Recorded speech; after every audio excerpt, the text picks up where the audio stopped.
Okay, so today Cabinet has been briefed by the Bureau of Meteorology.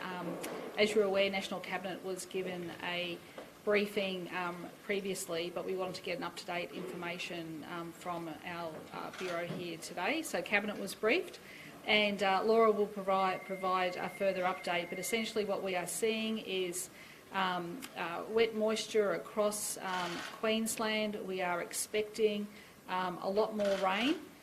We're also expecting cyclones earlier this season. So instead of our traditional cyclones coming around December, January, we're expecting that cyclones could form as early as November. So what I'm saying to people today is now is the time to get ready. Our Get Ready campaign also started today as well, making sure that people are very conscious of where they live, very conscious of making sure that they know very clearly that if it's flooded, forget it. So many times in the past we have lost lives tragically due to the fact that people have gone through flooded waters. So now's the time to think about your cyclone preparation. We didn't see many cyclones across the coast last year, but that may not be the case this year. So I'll hand over to Laura to say a few words, then Minister Ryan, and then we're happy to take some questions. Thanks, Laura. Okay, so we're currently in a La Nina, and this means that Queensland has a higher risk of flooding and seeing tropical cyclones this severe weather season. So with the flooding, we've already started to see impacts in the west, in the lower McIntyre and the other rivers in the western parts of Queensland. And with more rain in the outlook for summer, these impacts can continue across large parts of Queensland. So it's important to note that as well as the increased likelihood of seeing more rain, this rain is also falling into wet catchments in quite a few areas across Queensland. So that means that when this rain does fall, instead of being soaked up into the ground, it immediately becomes runoff, and then we start to see creeks and rivers rise. So the chance of widespread flooding across Queensland is higher this season. As well as flooding, we also have the tropical cyclone outlook, which the Premier mentioned. So while the season starts on November 1st and runs through to April, because of La Nina, we are expecting to see possible cyclone impacts earlier this year. That is typical of what we see during a La Nina season. So Queensland typically sees 4 cyclones in every season, with 1 to 2 crossing the coast. So in La Nina, this number could be increased. There's a higher chance that we'll see more than average cyclones this season.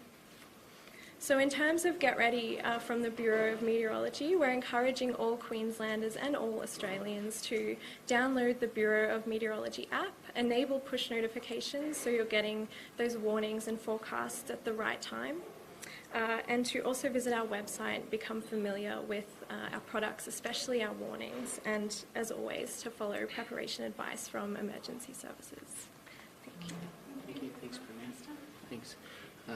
Premier, we're very fortunate in Queensland to have some outstanding emergency services personnel, and just this morning I saw off some of our firefighters who are heading to New South Wales, some of our swiftwater rescue technicians to assist with the emergency response in New South Wales. And the forecast from the Bureau is unfortunately that the situation in New South Wales and Victoria will potentially get worse. So we're sharing with New South Wales some of our best and brightest when it comes to keeping people safe. But we also need to remember them today as well, because today is Firefighters Remembrance Day. And I'd like to pay tribute to the firefighters, both past and present, who serve their community with courage and distinction. Over the years, we've lost dozens of firefighters in emergencies when they've been serving their community. So we keep their memory front and centre, and we acknowledge their sacrifice to their community. But we also need Queenslanders to step up, as we always do each year around this time. We are heading into flood, cyclone and storm season. People need to be prepared. You need to have an emergency plan, you need to have an emergency kit, you need to listen to the advice of the authorities. This is an important time now to prepare so that you are in the best possible position to keep yourself, your family and also emergency responders who may be required to respond in your time of need as safe as possible. So please, get ready. It's get-ready season. Cyclones, storms and floods will be on their way. Any questions to Laura, and then we can go on to other topics. Laura, what's this mean for areas that were already flooded, say in southeast Queensland earlier this year? So for areas that saw flooding earlier in the year and have seen continued rainfall throughout winter and spring, so we haven't seen a reprieve in the rainfall that we typically would during winter and spring. So that basically means that when rain does fall, it's more likely to lead to flooding much quicker.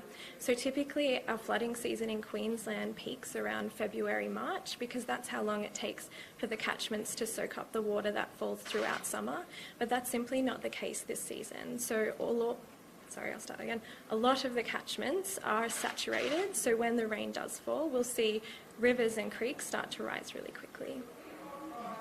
Is the Bureau going to be putting on any more staff around this time just to help with warnings and getting out information quickly to people? Yeah, so in terms of the Bureau, we're a national agency, so we do have staffing measures to ensure that areas that are looking to see more severe weather this season, so Queensland, New South Wales, making sure that our national staffing model can support those areas. Premier or Minister Ryan, when will the Igem report be released? Minister's back at work. Yeah, no, thank you. Thank you very much. And look, we're very well prepared for this storm season, and of course preparations for storm season involve reviewing our responses from previous disasters. So government's working through those preparations already, and the report will be released very, very soon. Have you read it? Is it concerning? Look, I've read it, and the report will be released very soon. Is there any work underway as a result of any of the findings and recommendations? Yes, no, we're very well prepared. We're actually already doing the work, and we'll have more to say about the work that we've done, as well as also the Igem report very soon. How soon is soon? Very soon. Like days, week? It'll be very soon. You'll see it soon. Premier, on youth crime, it's Michael Warburton's funeral today. When you see, obviously, a very tragic reminder of what's been happening, does seeing yet another funeral obviously maybe persuade you to think that the government should change its stance on youth crime or change its direction on youth crime and just change the approach, do anything to try to deter these youth criminals? The police minister's here. Of course, police take these issues incredibly seriously, as does the government.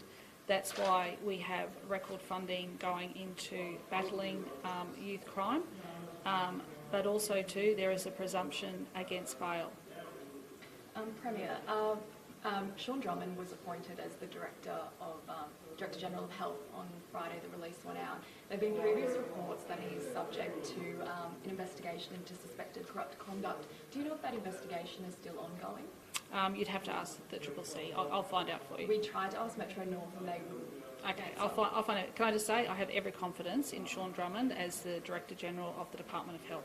Premier, the urologist Dr. Darryl Stevens in Mackay, he's spoken to a local publication there defending his record, and he's also given the impression that he's been told he'll be reinstated back to work. Do you have any update on his I don't status? believe that's the case, but the Health Minister's here. You can ask her those questions in a moment. Yeah. Anything else for me? And can I just ask on the weather? Yeah. What else is the government doing to prepare, I guess, this is not going to be good news for people who are worried about that? Yeah, so next week my understanding too is the local government conference. So the Deputy Premier, as the Minister, will be speaking to all of the mayors, once again reiterating and making sure that all of their preparations are in place. It's really important that they have their preparations in place as we face this forthcoming season. I think it's actually timely that that's actually occurring next week. But also too, families should be, of course, listening to the Bureau as they put out notifications. And as I said, it is very important, if it's flooded, forget it. Premier, are we still on track to talk about what the task force has come back with on the Cold-Drake review? Yes, so I'll have more to say about that this week when the first tranche of the Cold-Drake reforms will be introduced into the Parliament. Okay. What do you think you'd say to the family and friends of Michael Warburton at the funeral today? It would be a very distressing day for the family, so I think it's up to them to have the privacy of that day, as I think all families would appreciate. Okay. All right, thank you.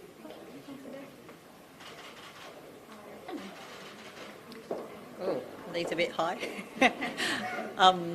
Sorry, I didn't hear the full question. Minister, the urologist Dr. Darryl Yeah. Stevens, is he going to be returning I saw the media reports claiming that he was returning to work at my Mackay Base Hospital. That is not correct.